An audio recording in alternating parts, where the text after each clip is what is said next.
Tory Lanez breaking his silence in his first ever broadcast interview from behind bars since being found guilty of shooting Grammy winner Megan Thee Stallion in the foot outside a party in 2020. I've never been violent towards a woman. I would never hit a woman, let alone shoot a woman. Lanez, whose real name is Daystar Peterson, spoke to NBC News from California Men's Colony, a prison where he's 3 years into a 10-year sentence after being found guilty on 3 felony counts, including assault with a semi-automatic firearm. There is definitely a very big misconception about me that seems to the public as I'm this monster. And I feel like I was catapulted into very eloquently poster child for the unprotection of Black women, and it's just so unlike me.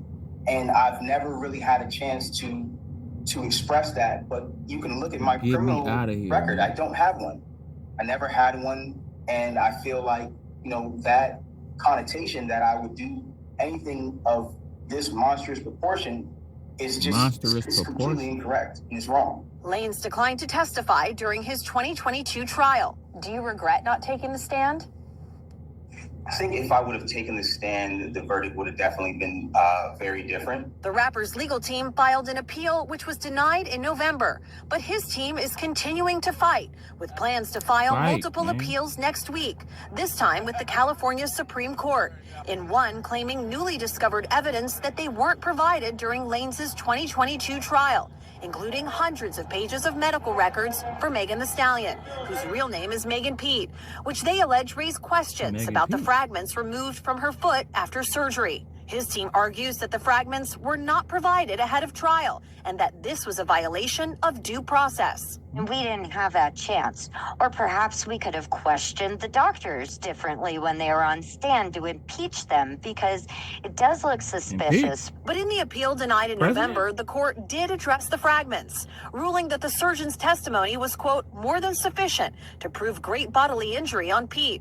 Proving something like this on appeal is tough. This is a really, really difficult appellate argument for defendants to prove, because they have to show if the evidence actually came to court, the jury would have found differently. It's an uphill battle, and it's something that often torpedoes any defense appellate argument. The Los Angeles District Attorney's Office and representatives for Megan Thee Stallion have not responded to NBC News' request for comment. I believe not only that I was wrongfully convicted, but the amount of new evidence that has emerged since that trial, I think, has been overwhelming. What has life been like in prison for the last couple of years?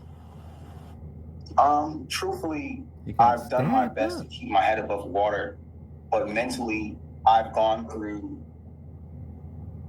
trauma that I sometimes even struggle with, because I never imagined myself dealing with the things that I would have to deal with. I've been stabbed 17 times. That was crazy.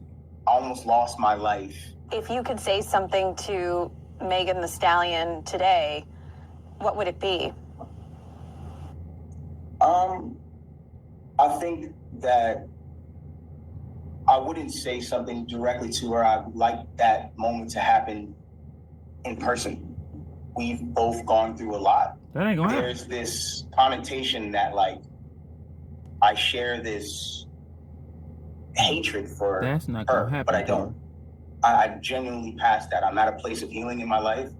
I'm at a place of taking accountability for the things that I did wrong. And when I talk about my case, I don't want it to be taken as me coming at her, because it's not that. I'm just asking for somebody in the system to look at my case and look at the evidence and ask if this was fair. Stop buying generic Viagra if you're over 40. He trying to get a pardon and everything. I don't know. I mean, they didn't treated that boy like some roast beef meat and tried to shank him up and slice him up.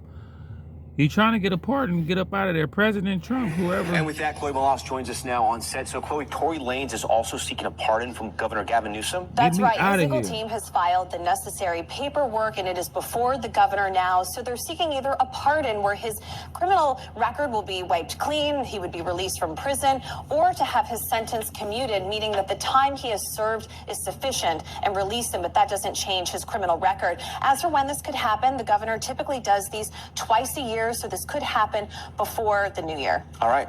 Chloe Molas first. Chloe, thank you. Hey, look, man, Tory, man. You crashed out, man. You wanted to be tough really bad. You jumped on August Alsina. What are y'all doing out there with a gun in the first place? I don't know. How you shoot a girl? I don't know. You was taunting her. You was making this song. You was doing all this stuff. It's crazy how you can mimic American culture and try to talk like you tough and stuff. And now you monstrous proportions of the narrative you got. Now you speaking like, you know, a college professor.